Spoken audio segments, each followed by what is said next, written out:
Quatrième quart du 20e hizb. Il en est parmi eux qui se sont engagés vis-à-vis de Dieu en disant « S'il nous gratifie de ses largesses, nous ferons de larges aumônes zakat et nous serons du nombre des vertueux. » Mais lorsque Dieu les combla de ses dons, ils s'en montrèrent avares et tournèrent le dos en oubliant leurs promesses. Aussi y a-t-il suscité dans leur cœur une hypocrisie permanente qui doit les accompagner jusqu'au jour de leur comparution devant lui, et ce pour avoir violé les promesses qu'ils lui ont faites et pour avoir débité des mensonges. Ne savent-ils pas que Dieu connaît leurs pensées les plus intimes et leurs entretiens les plus secrets, car pour Dieu il n'y a point de mystère. Certains d'entre eux dénigrent et raillent aussi bien les croyants qui font bénévolement de généreuses aumônes zakat que ceux qui n'en font que selon leurs faibles moyens. Dieu se moquera bien de ces impies et les soumettra à des terribles tourments. Peu importe que tu demandes à Dieu de leur pardonner ou non, jamais Dieu ne leur pardonnera. Dusses-tu répéter ta demande 70 fois, car ils ont renié Dieu et son prophète, et Dieu ne guide pas les gens pervers. Ceux qui sont restés dans leur foyer et qui n'ont pas accompagné le prophète au combat sont félicités, car il leur répugnait de mettre leurs biens et leurs personnes au service de Dieu en disant « Ne vous mettez pas en campagne par ces chaleurs, dis-leur, le feu de l'enfer est bien plus ardent encore. » Mais peuvent-ils le comprendre?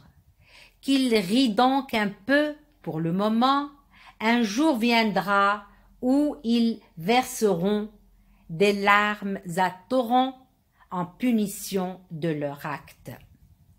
Si Dieu veut que tu te retrouves un jour parmi un groupe de ces gens-là et qu'il te demande la permission d'aller combattre avec toi, dis-leur, jamais plus vous ne partirez au combat avec moi, et jamais plus vous ne combattrez d'ennemis avec moi. Vous avez été content de rester chez vous une première fois, eh bien, restez donc avec ceux qui se tiennent à l'arrière. Quand l'un d'eux vient à mourir, ne célèbre jamais la prière des morts sur sa dépouille et ne te recueille jamais sur sa tombe. Ils ont renié Dieu et son prophète et ils sont morts en pervers. Que leur richesse et le nombre de leurs enfants ne t'émerveillent point.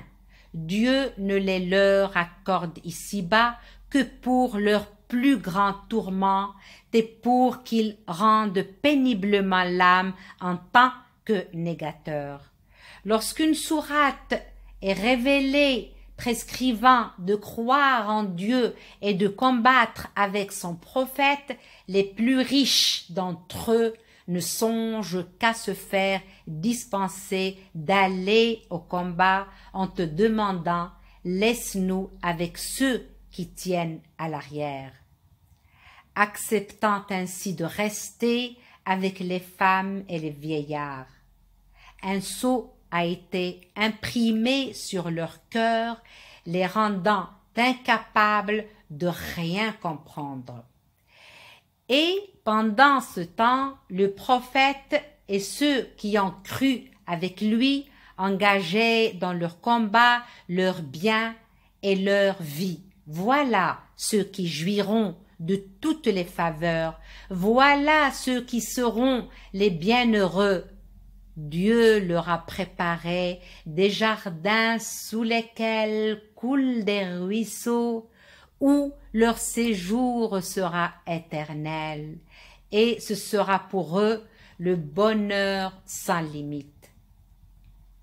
Puis vinrent les défaitistes parmi les Bédouins pour demander d'être dispensés du combat, tandis que ceux qui manquaient de sincérité envers Dieu et son prophète s'étaient contentés de rester chez eux.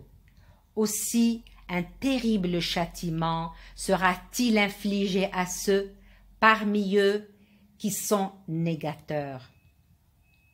Les faibles, les malades ainsi que ceux qui manquent de moyens pour s'équiper ne sont pas tenus d'aller à la guerre, pourvu qu'ils soient sincères envers Dieu et son prophète.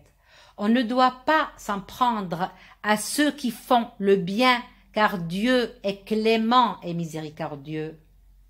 Nul reproche n'est à faire non plus à ceux qui sont venus te demander des montures pour aller au combat et qui, lorsque tu leur as dit « Je ne dispose d'aucune monture à vous donner », s'en allèrent les yeux débordants de larmes et désolés de ne pouvoir en faire eux-mêmes la dépense.